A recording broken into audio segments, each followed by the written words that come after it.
इस क्षेत्र ने पहले भी सरकारें देखी हैं।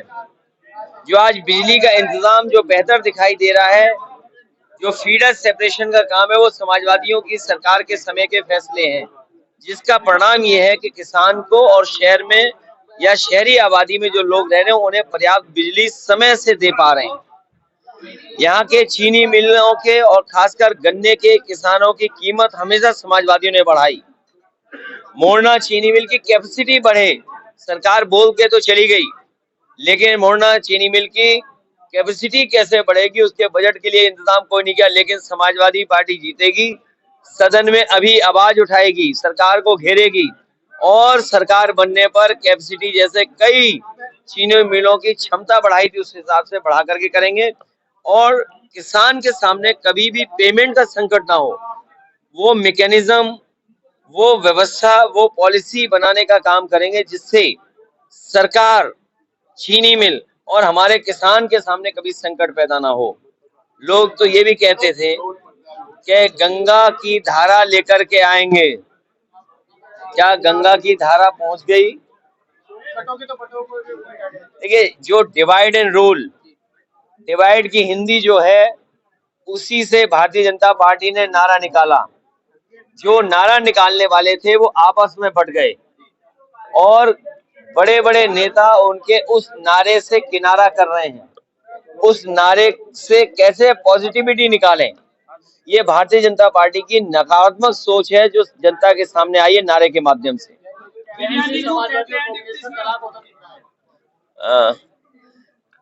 उनके बारे में इसलिए नहीं बोलना है, समाजवादियों से मलाई खा करके गए हैं। झांसी में बड़ा मेडिकल फेलियर हुआ है, जो बच्चों की जान गई, दुखद है। और दुखद इसलिए है कि सरकार की लापरवाही की वजह से बच्चों की जान गई है और सरकार को अभी भी चिंता नहीं इस बात की कि बच्चों की जान चली गई है। वो अभी भी जो फैसले लेने चाहिए, जो दोषी उनके खिलाफ कार्रवाई नहीं कर रही। हमारे मुख्यमंत्री जी प्रचार में व्यस्त हैं, प्रचार कर रहे हैं, लेकिन जिस तरीके से स्वास्थ्य व्यवस्थाओं को बेहतर करना था वो नहीं कर पा रहे। पूरे प्रदेश की स्वास्थ्य व्यवस्थाएं खराब कर दी सरकार ने। जो एम्बुलेंस से लेकर के दवाई इलाज का इंतजाम सरकारी अस्पताल में होना चाहिए था वो नहीं हो पा रहा है। उसकी दुर्दशा किसी ने बिगाड़ी है तो वो भारतीय जनता पार्टी की सरकार ने। डिप्टी सीएम ने मुस्लिमों पे निशाना साधते हुए मुस्लिमों को बिरयानी का तेज पत्ता बताया। डिप्टी सीएम डेली डपट खाते हैं मुख्यमंत्री से। जो ये डिप्टी सीएम हैं डेली डपट खाते हैं और उनका कुछ है भी नहीं इंतजाम वहां पर। वो एक सीएमओ को हटा नहीं सकते, एक डॉक्टर के खिलाफ कार्रवाई नहीं कर सकते। आपको याद होगा मोबाइल पीछे पीछे चलता था, वो आगे आगे चलते थे, छापा मारते थे, कभी किसी पे कार्रवाई कर पाए? ये वो लोग हैं जो बस पा गए हैं।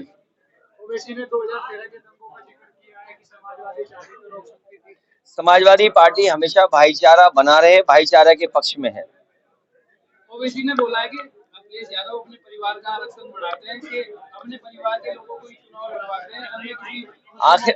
आखिरकार सबको घबराहट समाजवादी पार्टी की पीडीए के नारे से क्यों है? पीडीए से डरे हुए लोग हैं ये। और आपके मुख्यमंत्री जी जब से पीडीए की ताकत को देखें, वो न केवल डरे हुए दिखाई देते हैं बल्कि हिले हुए भी दिखाई देते हैं, घबराए हुए दिखाई देते हैं। इसमें क्या होगा? 27 में जो 24 का परिणाम आपने देखा, जो 24 का परिणाम देखा उससे बेहतर परिणाम होगा। भारतीय जनता पार्टी की सरकार जाने वालों में से है, इनकी सरकार जाएगी। एनडीए नकारात्मक लोगों का गैंग है, उन लोगों का है जो स्वार्थी हैं। एनडीए उन लोगों का समूह है जो लूट रहे हैं, जिन्होंने पुलिस की व्यवस्था खराब कर दी 100 नंबर 112 करके। और इतना करप्ट पुलिस कभी नहीं देखी जो इस बार देखने को मिल रही है। अभी तक तो पुलिस चोर को पकड़ती थी, अभी कई जगह पुलिस को पकड़ रही है। 40 लाख रुपए का बैग पकड़ा गया, एडीजी जैसे अधिकारी को थाने में जाना पड़ा और उस थाने की कमाई सोचते हो क्या थी? 15 लाख रुपए प्रतिदिन। इतनी लूट कभी नहीं हुई। और मैं चला जाऊं, किसी आईपीएस से चुपचाप बैठ करके बात करना कि 50वें पायदान पर जो अधिकारी था उसे टॉप पे बैठा दिया। ये डबल इंजन तो टकरा ही रहे हैं, इनके डिब्बे भी टकरा रहे हैं, इनके डिब्बे के साथ साथ इनके नारे टकरा रहे हैं आपस में। और जो व्यक्ति 50वें पायदान पे था उससे ऊपर बैठाने का मतलब क्या है? कभी किसी आईपीएस से पूछे जाकर के कि अगर 50वें पायदान के आदमी को ऊपर बैठा देंगे तो उस पर क्या गुजर रही होगी। इसलिए धीरे धीरे वो लोग भी मिल करके मुख्यमंत्री जी की कुर्सी कैसे हटे उसके लिए सुरंग खोद रहे हैं।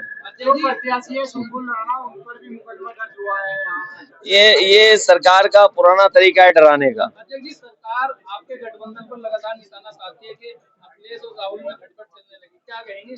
ये ऐसी खटपट है जो उनकी खटिया खड़ी कर देगी।